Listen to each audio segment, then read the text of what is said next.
7 macam perkara yang merusak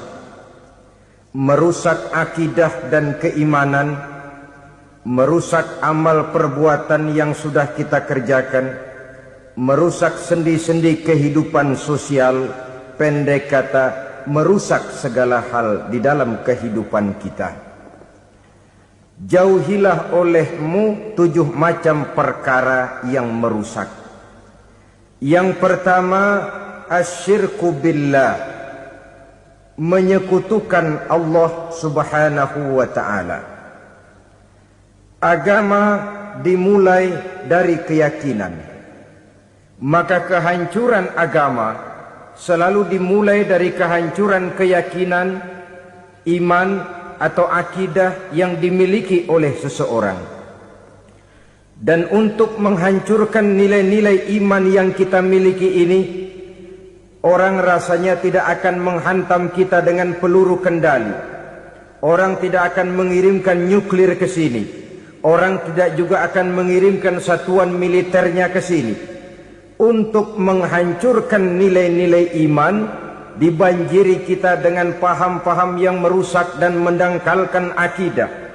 Baik ia bernama materialisme, baik ia bernama sekularisme, baik ia bernama banjirnya maksiat dan munkarat, baik ia bernama banjirnya peradaban dan kebudayaan yang menghancurkan moral daripada anak-anak kita, sedikit demi sedikit melenturkan dan melunturkan nilai-nilai keimanan kita, untuk kemudian pada waktunya nilai iman itu akan bertukar dan berganti menjadi nilai syirik kepada Allah subhanahu wa ta'ala.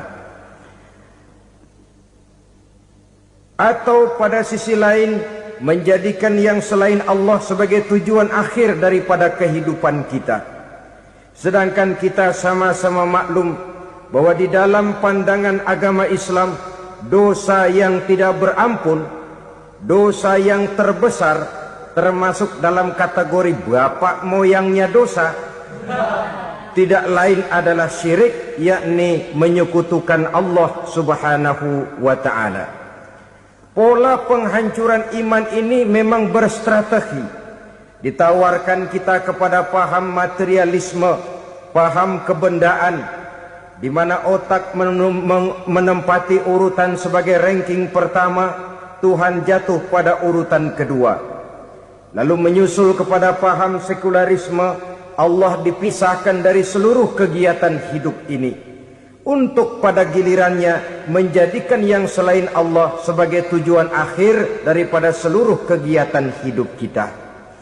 Oleh karenanya, kewajiban menjaga nilai-nilai iman ini merupakan kewajiban yang mulia tetapi berat.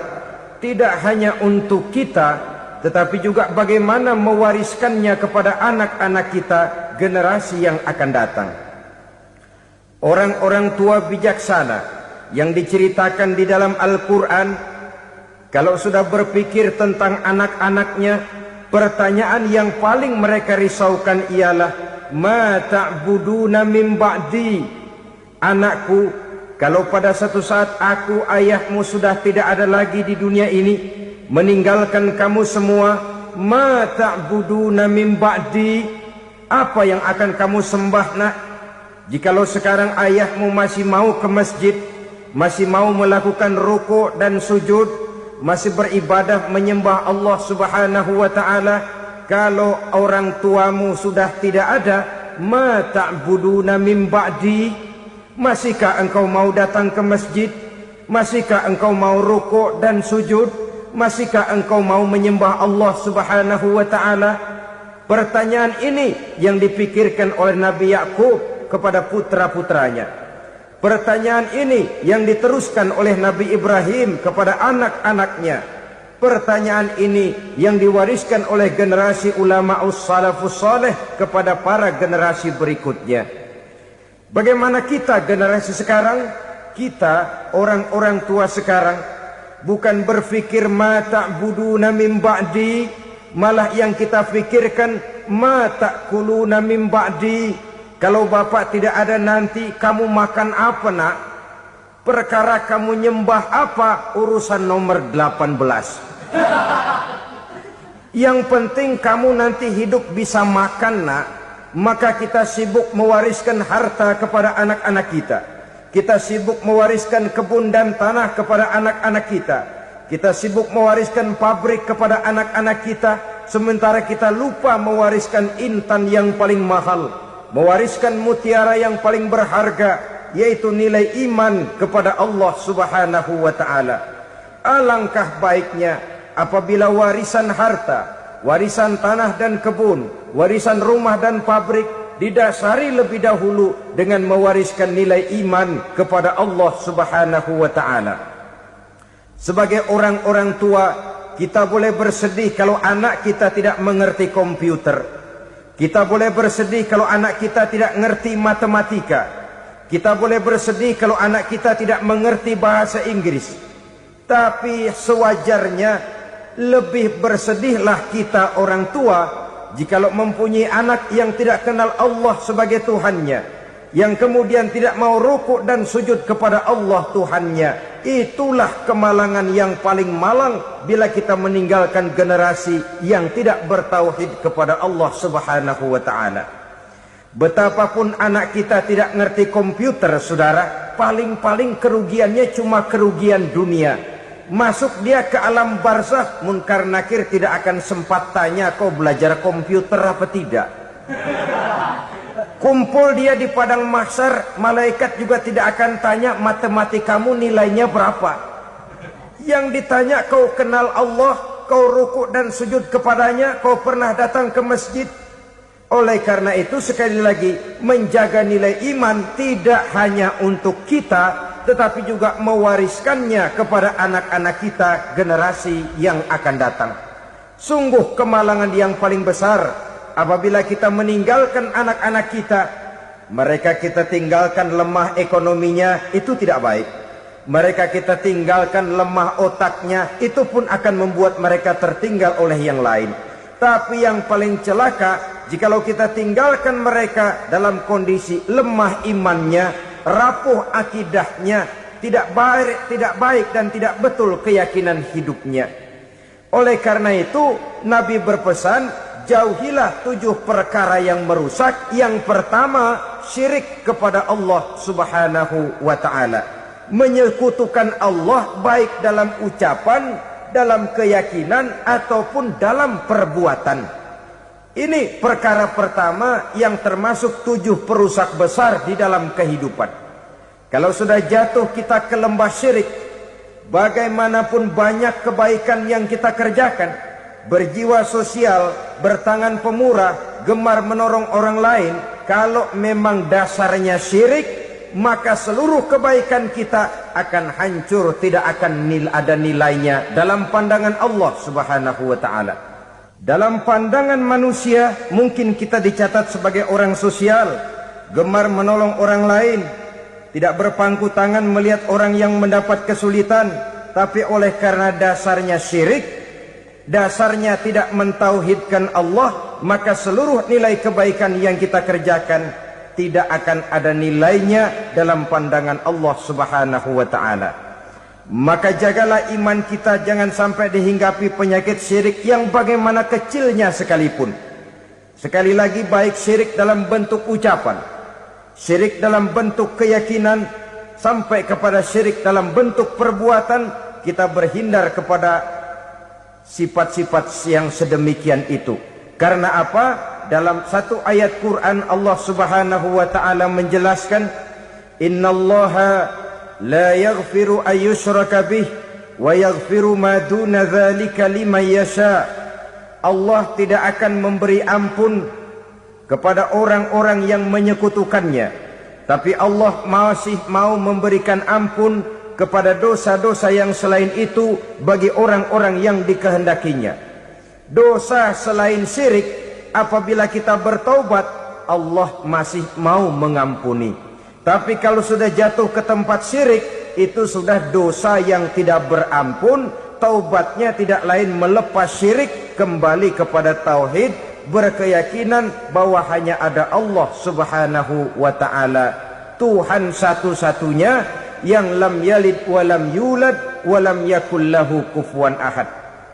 Tidak beranak, tidak pula diperanakkan, dan tidak satu pun yang dapat menyerupai Tuhan Allah Subhanahu wa ta'ala. Saudara-saudara kaum muslimin rahimakumullah, bahwa kita di zaman sekarang memang tidak menyembah berhala, ya. Bahwa kita tidak berterang-terangan mengatakan Tuhan lebih dari satu, memang. Bahwa kita tidak berkeyakinan Tuhan itu punya anak atau diperanakkan, tentu. Tapi dalam perbuatan dan i'tiqad kita kadang-kadang jatuh tanpa kita sadari ke tempat yang bernama syirik ini. Oleh karenanya, di zaman di mana teknologi makin canggih, di mana kemajuan pembangunan makin menjangkau berbagai aspek kehidupan, diperlukan keseimbangan antara kemajuan fisik material dengan kemajuan mental spiritual. Apabila tidak ada keseimbangan yang terwujud, tentulah kepincangan yang diawali dengan pincangnya cara kita berpikir, sehingga pada akhirnya akan mengarah kepada pincangnya cara kita berbuat dan bertindak di dalam kehidupan kita. Oleh karena itu Nabi berpesan, jauhilah sifat syirik, karena syirik merupakan dosa yang teramat besar. Ini sifat merusak yang pertama. Yang kedua, kata Nabi, wasihra, jauhilah sihir. Sihir ini juga termasuk perkara yang merusak kehidupan. Kita semua sama-sama maklum bahwa sihir sebenarnya bukan persoalan baru. Sejak sebelum datang Islam, sihir itu sudah ada. Di zaman Yunani kuno, sihir ada. Di zaman Mesir kuno, di zaman Cina kuno, dan yang lain-lain yang serba kuno, sihir itu sudah ada. Bahkan para nabi pun, para rasul yang diutus oleh Allah Subhanahu wa ta'ala, senantiasa berhadapan dengan ahli-ahli sihir untuk menguji kebenaran dari misi yang mereka bawa. Sihir adalah perbuatan di luar kebiasaan yang bisa dikerjakan oleh ahlinya dengan bantuan jin atau setan. Hukum mempelajari sihir adalah haram, mengamalkannya lebih haram lagi. Sebab itu saudara-saudara, sihir merupakan perbuatan merusak yang harus kita jauhi. Ciri-ciri daripada perbuatan sihir, pertama, ia mengandung tipuan, bayangan khayal. Di zaman Nabi Musa misalnya, orang melihat tambang-tambang itu seperti ular. Nabi Musa melayangkan tongkatnya menjadi ular-ular besar yang memakan ular-ular kecil ciptaan tukang-tukang sihir Fir'aun tadi. Lalu sihir bisa terjadi dengan bantuan jin kafir atau setan. Kemudian ciri yang ketiga, sifatnya halus dan tersembunyi. Taruh kata ada seorang ahli sihir yang mempergunakan ayat-ayat Quran sebagai jompa-jampe, sebagai baca-bacaan, itu cuma sekedar kedok. Tujuannya tidak lain menjadikan agama sebagai ketok untuk membenarkan cara yang dimurkai oleh Allah Subhanahu wa ta'ala. Satu hadis yang diriwayatkan oleh Imam Bazar dan Tabrani, Nabi berpesan, "Laisa minna man tatayyara lahu au takahhana au tukuhhina lahu au sahira lahu." Tidak termasuk ke dalam golonganku, kata Nabi. Tidak termasuk umatku. Siapa mereka? Man tatayyara lahu, orang yang bertatoyur. Apa tatoyur itu? Dari kalimat toyaro, artinya terbang. Toir biasa diartikan dengan burung. Tatoyaro percaya kepada suara-suara burung. Man tatoyaro lahu, mempercayai, meyakini dengan benar-benar kepada suara beburungan. Kan suka ada itu, nah bunyi burung tuh, maling liwat. Maling liwat. Burung bunyi, maling liwat. Itu termasuk tatoyaro lahu, percaya kepada suara burung.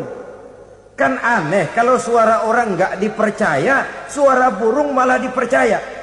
Ada ustadz ceramah, kiai ngaji, nggak mau didengerin, burung dengerin bener. Nah, suaranya dari sebelah mana? Belah kulon. Nah, itu tandanya ano. Habis dihitung-hitung. Itu termasuk tatoyaro lahu. Au takahana, atau bertenung, au tukuhina, atau minta ditenungkan, au sahirolahu, atau melakukan perbuatan sihir, atau minta disihirkan. Laisa minna, tidak termasuk ke dalam golonganku, kata Nabi. Sehingga dengan demikian saudara-saudara, menghadapi sihir dengan sihir sekalipun termasuk perbuatan yang tidak diajarkan oleh agama. Kita kan mempelajari sihir untuk jaga diri. Tidak apa-apa, yang dilarang mengamalkannya, dilarang juga mempelajarinya. Sebab orang kalau sudah mengetahui, biasanya lalu terangsang untuk mencoba. Kalau percobaannya berhasil, biasanya terangsang untuk coba lagi dan coba lagi.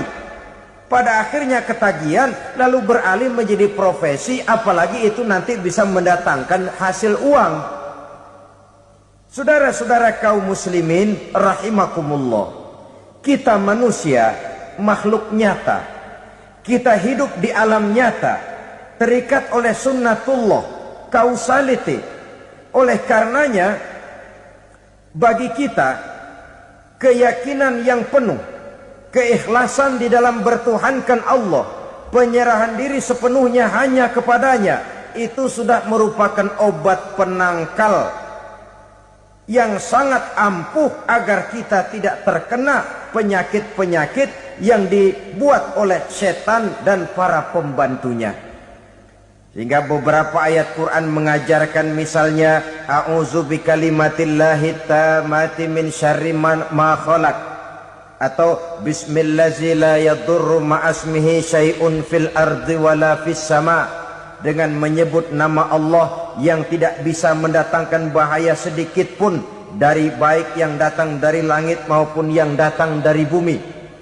Jiwa yang kosong dari keyakinan yang penuh kepada Allah, jiwa yang penuh was-was dan ragu-ragu, itu yang mudah terserang oleh penyakit-penyakit yang dikerjakan oleh para tukang-tukang sihir, yaitu oleh setan dan seluruh para pembantunya.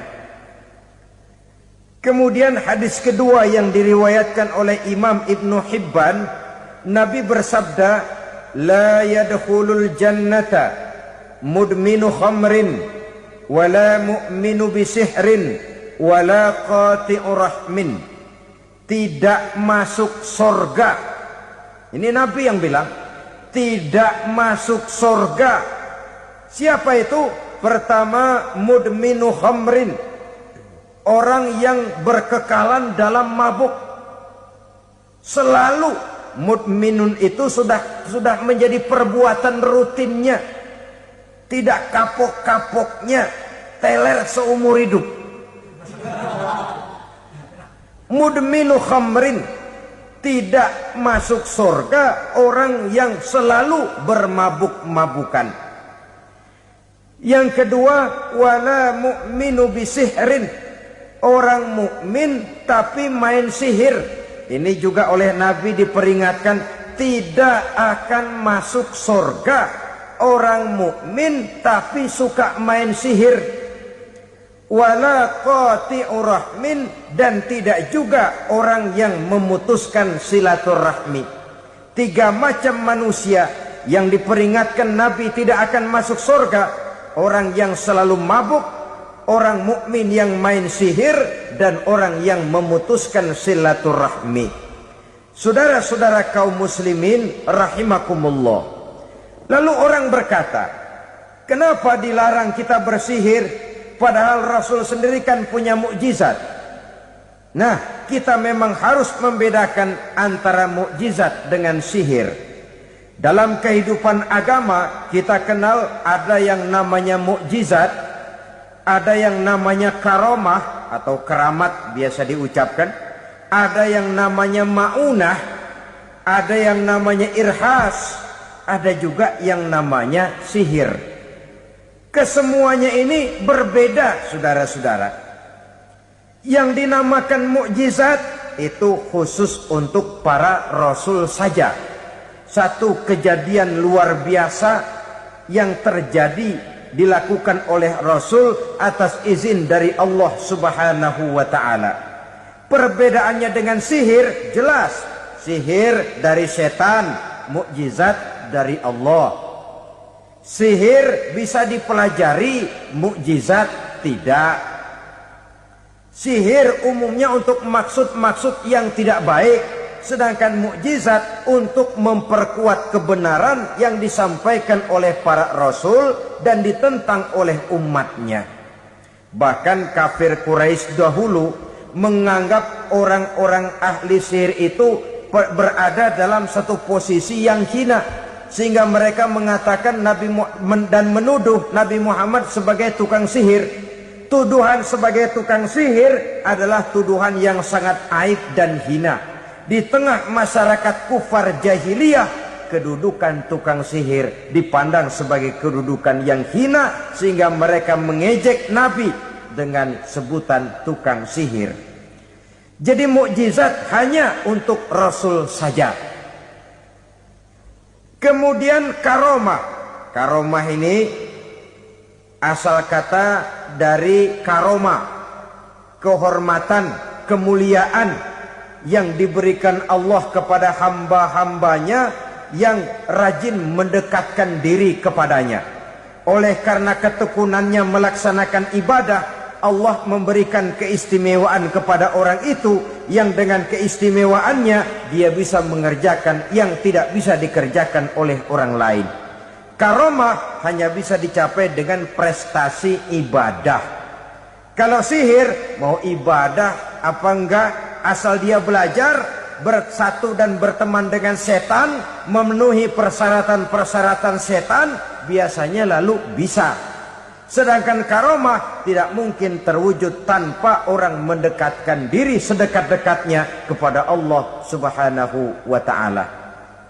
Maka kita lihat biasanya orang-orang yang punya ilmu sihir, mukanya rata-rata nggak enak dilihat.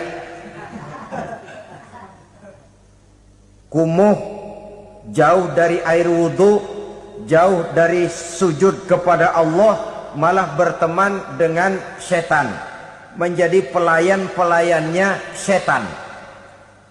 Saudara-saudara, adapun ma'unah, keistimewaan yang diberikan Allah kepada hamba-hambanya yang belum sampai kepada tingkat wali, tapi orang itu lebih banyak kebaikannya daripada kesalahannya. Umpamanya, saudara jalan bertiga di pinggir jalan, saudara ada pada posisi di tengah, lalu bertiga ini ketabrak mobil. Menurut perhitungan saudara mati lebih dahulu. Tapi terjadi hal yang aneh, dua teman saudara mati, saudara malah cuma luka dan lecet sedikit saja. Apa itu? Kalau kita lebih banyak kebaikannya daripada kesalahannya, itu yang dinamakan ma'unah. Pertolongan yang diberikan Allah kepada hamba-hambanya yang lebih banyak kebaikannya daripada kesalahannya. Sedangkan yang dinamakan irhas, kejadian luar biasa pada diri seseorang pada waktu dia masih kecil, yang menunjukkan tanda-tanda keistimewaannya. Itu umumnya pada para nabi pada usia kecilnya sudah ada irhas, tanda-tanda istimewa. Jelas baik mukjizat, karomah, ma'unah maupun irhas berbeda dengan sihir. Sihir ini jelas saja merupakan bantuan dan persekutuan antara manusia dengan setan. Padahal setan, kata Allah dalam Al-Quran, innahu lakum aduwwum mubin, sesungguhnya setan bagi kamu adalah musuh yang sangat jelas.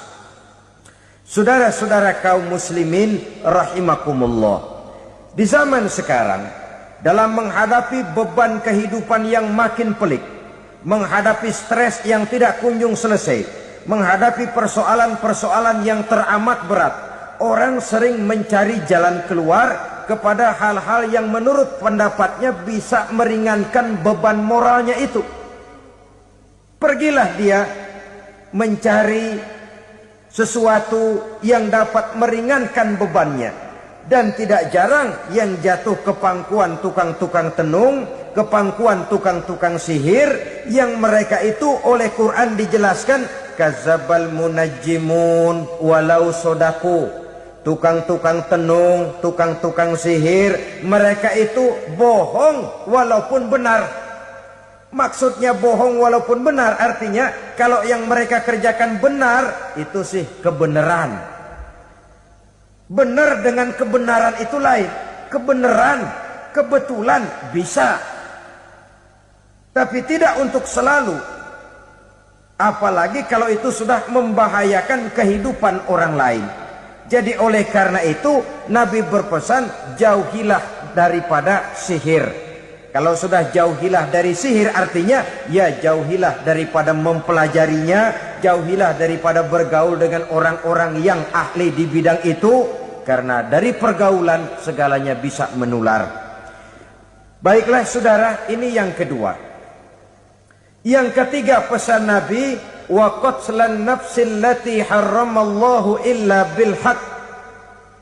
Membunuh orang lain dengan cara yang tidak benar. Membunuh orang yang diharamkan oleh Allah Subhanahu wa taala untuk melakukannya kecuali dengan alasan yang benar. Kita tahu Islam adalah agama damai. Sesuai dengan namanya, ia tidak dikembangkan dengan pedang dan kekerasan. Ia dikembangkan dengan keteladanan dan tuntunan moral. Oleh karena Islam bukan agama kekerasan, Islam pun tidak mementingkan dan mengajarkan kekerasan kecuali dengan alasan yang benar dan bisa dipertanggungjawabkan. Membunuh dengan sengaja, menghilangkan nyawa orang lain tanpa alasan yang bisa dibenarkan adalah merupakan dosa besar dan satu di antara 7 perkara yang bisa mendatangkan kerusakan dalam kehidupan dan yang hendaknya harus kita jauhi. Saudara-saudara kaum muslimin rahimakumullah, beberapa waktu yang lalu di sebuah kota kecil yang indah bernama New Auckland. Saudara tahu New Auckland? Itu dari Gunung Kidul masih ngidul lagi. Pernah diadakan satu seminar yang membicarakan bagaimana menyelamatkan masyarakat manusia dari bahaya Perang Dunia Ketiga.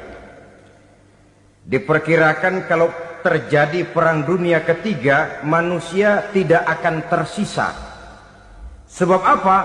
Pada waktu itu cadangan nuklir yang dimiliki oleh bersama Amerika dan Rusia konon sudah sanggup memusnahkan 6 miliar manusia pada saat jumlah manusia baru 5 miliar.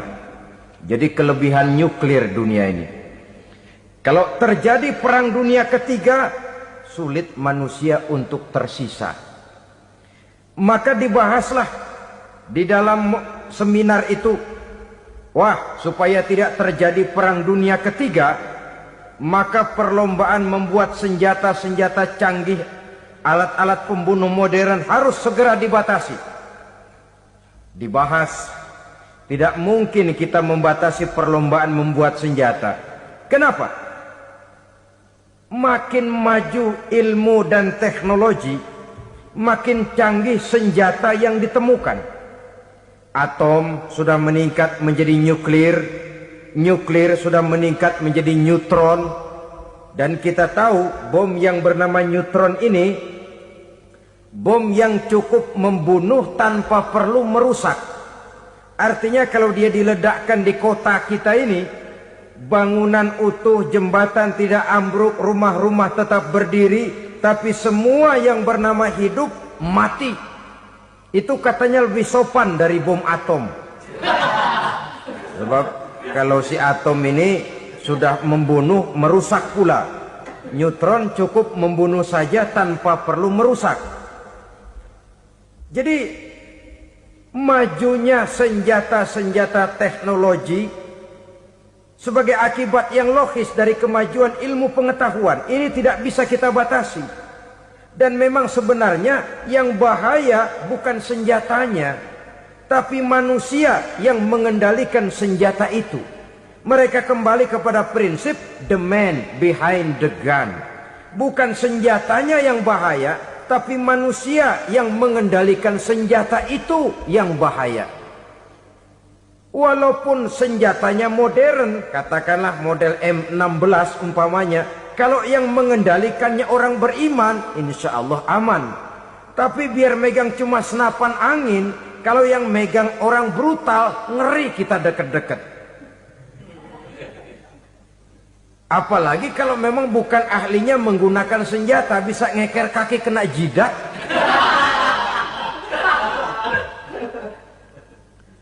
Mereka kembali kepada prinsip lama yang tetap baru. Bukan senjatanya yang harus dibatasi, manusia yang mengendalikan senjata itu yang perlu dibicarakan. Nah, kalau begitu, agar manusia tidak mempergunakan senjata sewenang-wenang, apa yang harus kita lakukan? Ya, manusianya harus bermoral. Ya, tapi moral yang mana? Di dunia ini banyak ajaran tentang moral. Itu pun mudah saja. Di sini kan kita undang saja ahli dari berbagai agama untuk membicarakan konsep perdamaian menurut agamanya masing-masing. Baik, setuju itu? Setuju. Maka tampillah para ahli agama, mereka kembali kepada prinsip moral daripada konsep yang terkandung di dalam ajaran agama untuk menegakkan perdamaian. Mula-mula naiklah ahli dari agama Hindu, dibacakan konsep perdamaian menurut ajaran agama Hindu, bahwa untuk damai manusia harus meninggalkan nafsu keduniaannya, menempuh samsara dan sebagainya untuk mencapai nirwana, menjauhi kemegahan dan kemewahan dunia. Ini lalu dibahas, rasanya juga tidak mungkin ini. Kemudian dari agama Nasrani, bahwa untuk damai manusia harus menciptakan sifat kasih sayang. Kalau ditampar pipi kiri, berikan pipi yang kanan. Kalau diberikan selendang, berikan baju. Nanti orang kasihan, lalu dia tidak akan nampar lagi. Ketika ini dibahas, ternyata rasanya pun tidak mungkin bisa diterima. Karena apa? Di zaman sekarang orang ditampar pipi kiri, dikasih pipi kanan. Bukan kasihan, gemes. Damai belum tentu, bonyok udah jelas. Lalu ketika dibacakan konsep perdamaian menurut Quran, di mana disampaikan ayat wa jazaa'u sayyi'atin sayyi'atun misluha faman afa wa aslaha fa ajruhu 'ala Allah. Balasan terhadap satu kejahatan adalah kejahatan yang seimbang, tetapi barang siapa yang memberi maaf dan mencari jalan damai, itulah yang terbaik dan akan mendapat pahala dari Allah Subhanahu wa taala. Kamu tidak salah ditampar pipi kirimu, tampar lagi pipi kirinya sekeras dia menampar pipi kirimu. Nanti orang tidak mau menampar kita karena dia tahu kalau dia tampar kita, dia akan menderita tamparan sekeras dia menampar kita. Akan terjadilah prinsip saling hormat menghormati, tidak saling ganggu, tidak saling usil, tidak saling jahil. Atas dasar ini perdamaian bisa ditegakkan. Mereka bisa menerima konsep ini, tapi kemudian seminar ditutup tanpa satu keputusan resmi.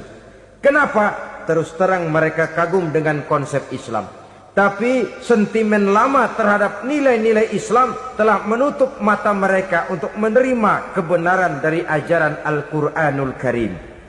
Saudara-saudara kaum muslimin rahimakumullah, kembali kita kepada persoalan pokok. Roh adalah dari Allah. Dia akan kembali kepada Allah, milik mutlak dari Allah. Tidak pantas kita merampasnya dari orang lain. Tidak wajar kita menghilangkannya tanpa alasan yang dibenarkan oleh agama. Di zaman sekarang akibat persaingan hidup yang makin tajam, lapangan kerja yang makin sulit, tensi ekonomi yang makin tinggi, atau karena nilai moral yang makin rendah, atau juga karena rapuhnya pegangan orang kepada agama, nyawa rasanya sudah sedemikian murahnya.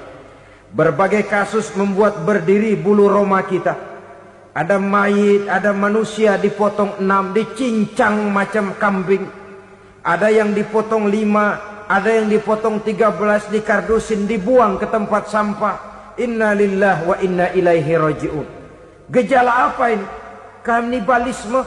Manusia sudah demikian sadisnya, manusia sudah sedemikian buasnya, sehingga sesama manusia diperlakukan seperti hewan. Padahal hewan sendiri belum pernah macan makan macan, bagaimanapun buasnya macan. Belum pernah serigala memakan serigala, bagaimanapun brutalnya serigala. Tetapi manusia makan manusia di zaman sekarang kadang jadi kenyataan dalam kehidupan kita. Kadang persoalannya remeh saja. Soal uang 200 perak, pisau bicara, nyawa melayang. Soal rokok sebatang, celurit bicara, nyawa melayang. Soal-soal yang sama sekali tidak prinsip, begitu mudah kita menghilangkan nyawa orang lain. Padahal Nabi pernah memperingatkan, apabila dua orang muslim sudah berkelahi dan berbunuh-bunuhan, al-qatil wal maktul finnar, yang membunuh dan yang terbunuh dua-duanya neraka.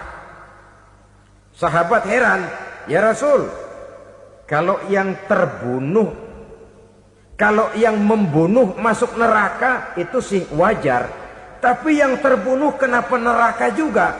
Beliau menjawab, dua-duanya sudah punya niat untuk saling membunuh. Niatnya itu yang diponten. Yang terbunuh cuman lagi apes aja, keduluan dia. Umpama tidak terbunuh, pasti dia yang akan membunuh. Oleh karenanya al-qatil wal maktul, yang membunuh dan yang dibunuh finnar, dua-duanya masuk ke dalam neraka. Islam menghormati kehidupan. Tidak hanya terbatas kepada sesama muslim, orang-orang yang berlainan agama pun yang mau hidup berukun, damai, berdampingan dengan umat Islam, jiwa mereka, darah mereka dilindungi oleh nilai-nilai Islam yang disebut dengan kafir zimmi ini. Mengganggu mereka sama saja dengan mengganggu aku, kata Nabi. Jadi oleh karena itu, sayangilah sesama. Kehidupan adalah anugerah Allah, bukan wewenang kita untuk mencabutnya dari orang lain, bukan wewenang kita untuk merampas dan menghilangkannya dari orang lain. Apa yang tidak enak terjadi pada diri kita, begitu pula lah apabila terjadi pada diri orang lain. Sehingga Nabi mengatakan, la yu'minu ahadukum hatta yuhibba li akhihi ma yuhibbu li nafsihi. Belum dikatakan beriman seseorang kamu apabila dia belum mencintai saudaranya seperti ia mencintai dirinya sendiri. Apa yang enak dirasakan oleh orang lain, enak juga dirasakan oleh dia. Mengukur orang lain dengan diri sendiri. Kalau orang lain tanpa salah saya fitnah, kalau saya tanpa salah difitnah orang, enak apa enggak? Enggak, orang lain juga begitu. Kalau orang lain tanpa salah saya tempeleng kepalanya, enak apa tidak? Tidak. Orang lain juga begitu. Yang tidak enak terjadi pada diri kita, tentu tidak enak juga kalau terjadi pada orang lain. Mengukur orang lain dengan diri sendiri, sehingga tidak timbul sifat egois, tidak menari di atas bangkai orang lain, tidak mendirikan kebahagiaan di atas untayan air mata orang lain. Sehingga dengan demikian saudara-saudara, dia bisa menghormati kehidupan, menghormati orang lain sebagaimana dia ingin dihormati. Inilah perbuatan ketiga yang merusak, membunuh orang lain dengan yang diharamkan Allah tanpa alasan yang benar. Yang ketiga. Kemudian yang keempat, perbuatan merusak wa aklar riba, makan riba. Hidup adalah tolong menolong. Bahasa kerennya take and give katanya. Saling memberi dan saling menerima. Nabi mengajarkan man kuraba kurbatan min kurabid dunya karaballahu lahu kurbatan min kurabi yaumal qiyamah. Wallahu fi aunil abdi madamal abdu fi auni akhihi. Siapa yang meringankan beban dari beban-beban yang dirita seseorang di dalam kehidupan dunia, Allah akan meringankan bebannya daripada beban-beban yang harus dipikulnya di hari kiamat nanti. Wallahu fi aunil abdi madamal abdu fi auni akhihi. Allah senantiasa akan menolong seorang hamba selama hamba itu masih mau menolong saudaranya. Allah selalu akan menolong seorang hamba selama hamba itu masih mau menolong saudaranya. Apabila kita sudah berpangku tangan terhadap kesulitan orang lain, biasanya pun pada saat kita mendapat kesulitan, kita akan sulit juga memperoleh pertolongan. Nah, riba alias renten, kedoknya adalah menolong orang, tapi sama juga bulu buntutnya dilepas, palanya dicekek. Menolong orang pada akhirnya menjadi beban bagi seseorang, dan memang mencari orang-orang yang berada dalam posisi kesulitan. Biasanya di daerah-daerah di mana musim paceklik, jadi lapangan kerja sulit, sedangkan urusan perut tidak bisa ditunda. Akhirnya orang terjebak ke dalam rentenir, ke dalam riba, ke dalam renten. Bunga berbunga, sehingga satu saat jumlah bunganya bisa lebih besar dari jumlah pinjaman pokoknya. Kemudian kalau juga ternyata tidak bisa dibayar, rumah jadi taruhan. Memang rumah satu-satunya, begitu rumah ditarik mulain camping.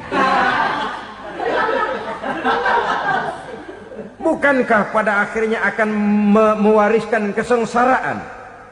Oleh karena itu, kepada kita berusahalah jangan berhubungan dengan rentenir, jangan makan renten dan riba kepada mereka yang melaksanakan riba.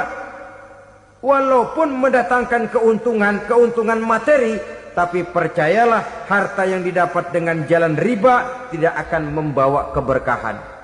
Manakala tidak membawa keberkahan, dia tidak akan mendatangkan ketenangan di dalam kehidupan kita. Oleh karenanya, memakan harta riba termasuk perbuatan yang merusak sendi-sendi kehidupan sosial, merusak kehidupan orang lain, merusak kehidupan masyarakat, tetangga, pergaulan, dan sebagainya.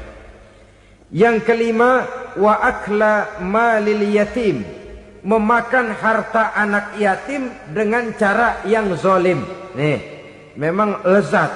Anak yatim itu nggak tahu urusan apa-apa. Kita diamanahkan untuk mengurusinya. Kadang-kadang dibentuklah panitia penyantunan yatim piatu. Yatimnya mah tetap kelaparan, panitianya yang pada gendut.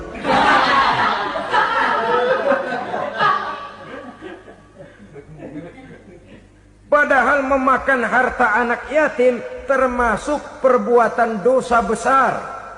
Dan menjantuni yatim merupakan perbuatan mulia. Nabi mengatakan, ana wa kafilul yatim kahataini yaumal qiyamah. Aku dan orang-orang yang menyantuni anak yatim seperti dua jari ini pada hari kiamat nanti. Dekat sekali. Jikalau ingin di hari akhir nanti dekat dengan Rasul, bersahabatlah dengan anak-anak yatim. Jadilah pengurus anak-anak yatim. Bangunlah panti-panti asuhan yatim. Pada saat bapak ibunya meninggal, kitalah yang menjadi orang tuanya. Bahkan sedemikian besar perhatian Islam terhadap anak-anak yatim ini, sehingga Quran memberikan peringatan, ara'aital ladzi yukadzibu biddin fadzalikal ladzi yad'ul yatim wa la yahuddu ala ta'amil miskin. Tahukah kamu siapa orang yang mendustakan agama? Beragama tapi dianggap dusta, solatnya dusta, puasanya dusta, karena agamanya sudah berdusta. Siapa mereka? Fazalikal ladzi yad'ul yatim, orang yang menyanyiakan anak yatim. wala yahuddu ala ta'amil miskin, dan tidak pernah memberi makan kepada orang-orang yang menderita kemiskinan. Menyia-nyiakan, meninggalkan anak yatim termasuk perbuatan yang divonis kita sebagai orang yang mendustakan agama. Saudara-saudara kaum muslimin rahimakumullah, maka sangat dicela mengeksploitir anak-anak yatim, menjadikan mereka sebagai kedok untuk mencari kekayaan pribadi. Tetapi jikalau ikhlas, ganjarannya sangat besar, nilai pahalanya sangat besar. Menyantuni yatim tidak hanya setahun sekali. Kalau Muharram pakai istilah lebaran yatim, dibentuklah panitia, diberilah beras, uang 4-5 ribu rupiah, alhamdulillah. Tapi jangan lupa, si yatim tidak hidup cuma satu hari. Dia tidak hidup cuma di bulan Muharram saja, dia hidup 12 bulan dalam setahun. Sebagaimana anak-anak yang lain, dia juga berhak punya masa depan. Dia juga berhak menikmati bangku sekolah. Dia berhak mengenyam arti dan makna pendidikan. Dia berhak membekali diri dengan ilmu dan pengetahuan seperti halnya anak-anak yang lain. Maka kita yang diberikan keluasan oleh Allah, ingatlah itu, bersahabatlah dengan anak-anak yatim, santuni mereka. Perkara setahun sekali di bulan Muharram, alhamdulillah, itu bagus, bin Thayyib alias baik. Tapi tentu dan tentu sekali lagi, si yatim tidak hanya hidup di bulan Muharram. Dia hidup 12 bulan dalam setahun, 24 jam di dalam sehari. Oleh karenanya, menyia-nyiakan mereka pada saat posisi kita memang mampu akan memojokkan kita dalam satu posisi di mana kita dianggap sebagai orang yang mendustakan agama. Memakan harta anak yatim dengan cara yang zolim. Bapaknya udah meninggal, kebunnya lebar, anaknya dikelecehin. Nah, dah kamu gak usah pusing, nanti saya yang ngurus. Akhirnya bukan ngurus, nguras. Si yatim mungkin tidak tahu bahwa dia disia-siakan, haknya diambil, miliknya dizolimi. Tapi Allah yang akan membalasnya dengan seadil-adilnya. Maka makan harta anak yatim biasanya balasannya tokcer bin paten. Nggak banyak selang tempo itu, nggak percaya cobain dah. Nyobain aja kan nggak bayar, umpama. Memakan harta anak yatim dengan cara yang zolim, ganjarannya biasanya kontan. Kenapa? Ratapan si miskin, untayan air matanya, jeritan kepedihan hatinya, membuka pintu langit, permohonannya diijabah, getaran hatinya didengarkan oleh Allah. Maka balasannya biasanya kontan, spontan, tidak menunggu waktu terlalu lama. Itu di dunia, belum lagi di akhirat nanti. Bukankah dalam riwayat Mi'raj diceritakan Nabi melihat di neraka itu orang perutnya sebesar rumah. La haula wala quwata. Itu perut kayak rumah, bagaimana jalannya tuh orang. Dan memang gak jalan, diseret-seret oleh malaikat di neraka itu. Hancur perutnya, amburadul itu perut. Berantakan isinya, dibulatkan lagi, diseret lagi, hancur lagi, dibulatkan lagi. Sampai Nabi tanya, orang itu begitu berat siksanya kenapa ya Jibril? Itu Muhammad, waktu di dunia dulu rakus banget makan harta anak yatim. Begitu vonisnya, begitu menyedihkan nasibnya di akhirat. Tapi di dunia pun ketidakberkahan itu sudah membayangi kehidupannya. Oleh karena itu, kepada saudara-saudara yang mendapat titipan anak yatim, berbahagialah, karena semulia-mulia rumah adalah rumah yang di dalamnya ada anak yatim yang disantuni. Sehina-hina rumah adalah rumah di mana di dalamnya ada anak yatim yang disia-siakan. Begitu kata Nabi kita. Rumah yang paling mulia dalam pandangan Allah, rumah yang di dalamnya ada anak yatim yang disantuni.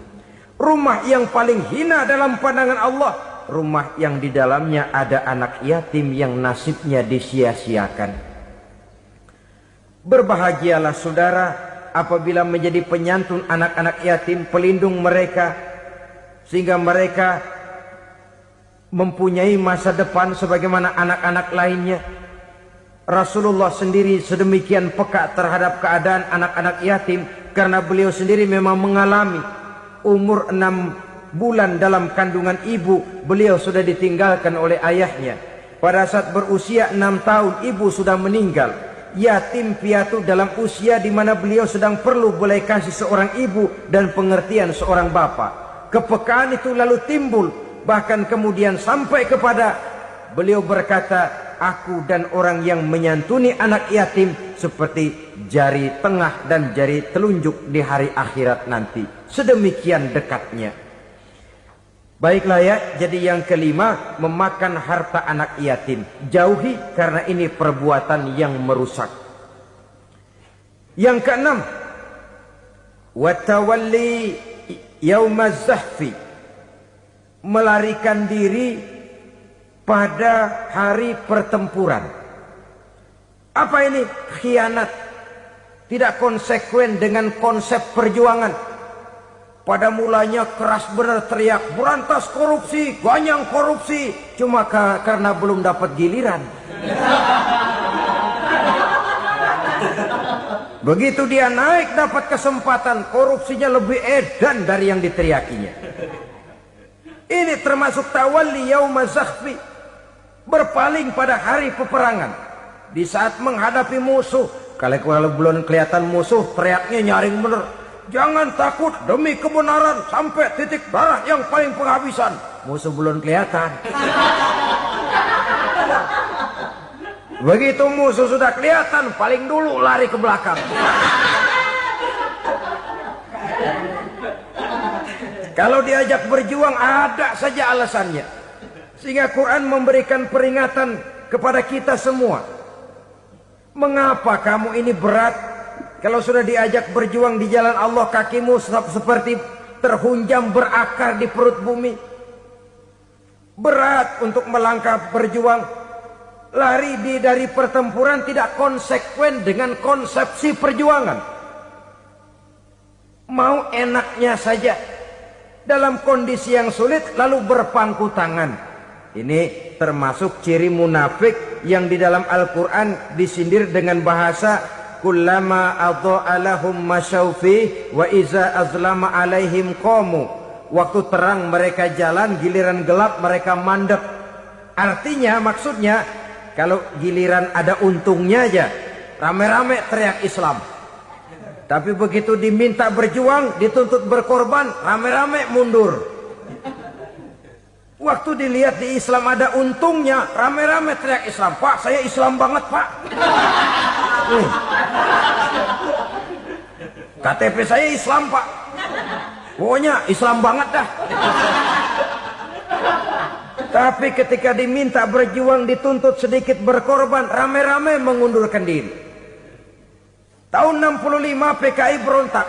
Waduh, waktu itu jadi orang Islam untung itu. Nggak dikejar-kejar, aman. Masjid rame, mobil-mobil mewah parkir di depan musola dan masjid. Kenapa? Waktu itu asal udah ke masjid aman. Islam selamat, untung. Tapi begitu keadaan aman, yang parkir di musola sepeda butut melulu.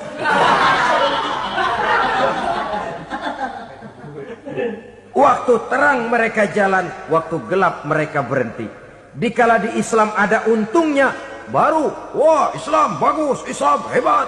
Tapi waktu dilihat ada kerugian, jangan bawa-bawa Islam dah. Jangan bicara soal Islam, ini kan bukan soal agama. Bukan soal agama. La haula wa la quwata illa billah. Beragama kita ambil talfik fid din, mengambil yang enteng-enteng saja dalam urusan beragama ini. Tidak konsekuen kita dengan Islam kita. Seolah kita mau memilih mana yang terasa cocok sama selera kita, kita teriak Islam. Beratan aja dikit, rame-rame berpaling. Itu termasuk tawalli yaumaz zahfi. Para pengkhianat, mental-mental hipokrit. yang tidak mau konsekuen menghadapi segala bahaya, itu termasuk perbuatan yang merusak. Kenapa? Kalau cuma dia saja yang lari, mungkin tidak jadi soal. Tapi larinya ini akan mempengaruhi orang lain. Nah, pengaruhnya itu yang dicegah.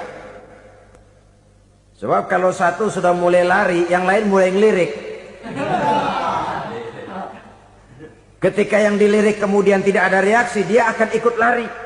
Artinya apa? Seorang muslim harus konsekuen dengan konsep perjuangannya, dengan keyakinan keagamaannya, dan tidak memilih yang enak-enak saja di dalam kehidupan beragama.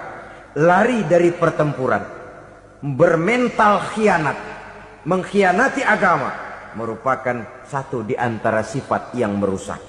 Terakhir saudara, wa qazfal muhsanatil ghafilatil mu'minat, menuduh perempuan baik-baik yang tidak tahu menahu tentang tuduhan yang dituduhkan kepadanya, menuduh perempuan mukmin yang baik-baik yang tidak tahu menahu tentang tuduhan yang dilakukan kepadanya. Fitnah lebih bahaya daripada pembunuhan. Orang yang tidak salah bisa hancur namanya. Orang yang berniat baik bisa ambruk perjuangannya oleh karena fitnah. Sehingga dikatakan al-fitnatu asyaddu minal qatli. Fitnah lebih bahaya daripada pembunuhan. Maka memfitnah ini termasuk satu dosa di antara 7 hal merusak yang harus kita jauhi semampu kita, semampu-mampunya. Mengupayakan sebisa-bisanya jangan sampai terjebak ke dalam hal yang demikian. Nah, saudara-saudara, inilah saja pertemuan kali ini. Mudah-mudahan ada manfaatnya. Semoga Allah memberikan kekuatan zahir dan batin kepada kita untuk bisa menjauhi 7 perkara yang merusak ini. Selalu berusaha menyimpan sesuatu yang bisa membawa manfaat, baik untuk dirinya, untuk anak cucunya, maupun untuk keluarganya, untuk masa kini dan masa depannya. Kadang simpanan itu berbentuk uang, kadang berupa tanah, lain saat berbentuk pabrik, dan lain sebagainya. Sementara masa depan yang paling pasti adalah akhirat. Jika untuk masa depan dunia kita rela memeras keringat, membanting tulang, pergi pagi dan pulang petang, menyimpan uang, menyimpan tanah, menyimpan pabrik, pernahkah kita merenung jika satu saat kiamat datang, kita dibangkitkan dari kubur masing-masing, berdiri di padang mahsyar untuk mempertanggungjawabkan seluruh kegiatan hidup kita di dunia ini, lalu kita akan menuju ke alam akhirat. Sudahkah kita mempunyai simpanan untuk akhirat kita? Pada pertemuan kali ini saya ingin menyampaikan sebuah hadis di mana Rasulullah sallallahu alaihi wasallam bersabda, arba'un min kanzil jannah. Simpanan sorga ada 4 macam. Yang pertama, ikhfa'us sadaqah, menyembunyikan sedekah. Saudara-saudara kaum muslimin, sebagaimana yang kita maklum bahwa Allah Subhanahu wa taala melebihkan sebagian rezeki dari kita terhadap yang lain. Ada yang kaya, ada yang setengah kaya, ada yang miskin, ada yang setengah miskin, dan selanjutnya. Ada yang gajinya kecil tapi penghasilannya gede. Ada yang penghasilannya gede tapi nggak punya gaji. Ada juga yang memang gajinya gede dan penghasilannya gede. Kelebihan rezeki merupakan sunnatullah dan tidak harus membuat kita merasa lebih dari yang lain. Bahkan sebaliknya, kelebihan itu harus membuat kita ringan tangan untuk menolong mereka yang memang memerlukan pertolongan. Kalau saudara diberikan ilmu, maka pertanyaan akhirat cuma satu, ilmumu kau amalkan untuk apa? Kalau saudara diberikan umur yang panjang, pengadilan akhirat juga bertanya satu, umurmu kau habiskan di mana? Tapi kalau saudara diberikan harta, pengadilan akhirat akan bertanya dua. Hartamu kau dapat dari mana? Kau belanjakan kemana? Dari mananya ditanya, dan kemananya juga ditanya. Oleh karena kita akan dimintakan pertanggungan jawab, maka amanah yang bernama harta ini harus kita gunakan dengan sebaik-baiknya. Ada penggunaan yang merupakan kewajiban, itu zakat namanya. Ada penggunaan yang sewaktu-waktu, itu infak namanya. Ada yang lebih sewaktu-waktu lagi, dan itu sedekah namanya.